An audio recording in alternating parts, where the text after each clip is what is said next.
आप सभी का स्वागत है।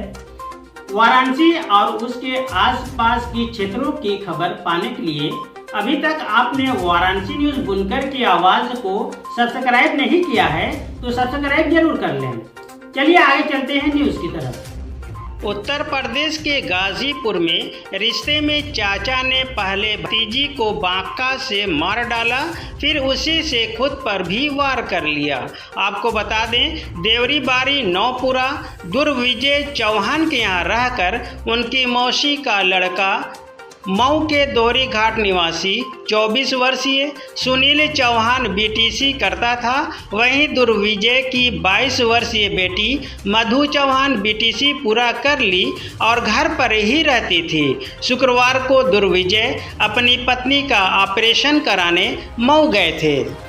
घर में उनकी मां और छोटे भाई की पत्नी थी। घटना के समय छोटे भाई की पत्नी खेत में घास काटने चली गई थी। इसी बीच सुनील चौहान ने बांके से मधु के गले पर कई वार कर दिया। इससे वह लहूलुहान होकर चारपाई पर गिर गई। इसके बाद सुनील ने स्वयं को गले पर प्रहार किया और अचेत हो गया। घर में दादी कुछ समझ नहीं पाई। दुर्विजय के भाई की पत्नी जब आई तो देखा कि मधु चारपाई पर और सुनील जमीन पर लहूलुहान पड़े हैं। दोनों का गला कटा हुआ है। इस पर शोर मचाना शुरू किया। पुलिस भी आनन फानन पहुंच गई और दोनों को इलाज के लिए राजकीय मेडिकल कॉलेज के जिला अस्पताल भिजवाया, जहां चिकित्सकों ने मधु को मृत घोषित कर दिया। वहीं सुनील की गंभीर हालत देखते हुए उसे वाराणसी के ट्रामा सेंटर रेफर कर दिया गया। पुलिस जब कमरे पर पहुंची थी तो मौके से उसे एक सुसाइड नोट भी बरामद हुआ, जो सुनील द्वारा लिखा गया था। पत्र में लिखा था कि मैं यह जो कर रहा हूं इसके लिए ना तो यहाँ के लोग जिम्मेदार हैं और ना हमारे परिवार के लोग। यह मैं अपनी मर्जी से कर रहा हूं। उसने कुछ मधु के बारे में भी लिखा है, जिससे पुलिस अभी बताने से इनकार कर रही है। बात हुई थी कि दुर्गापुर थाना क्षेत्र के देवरी बारी गांव में एक युवक की बेटी कमरे के अंदर जो अंदर से बंद था, उसके अंदर गला कटा हुआ स्थिति में पाया गया।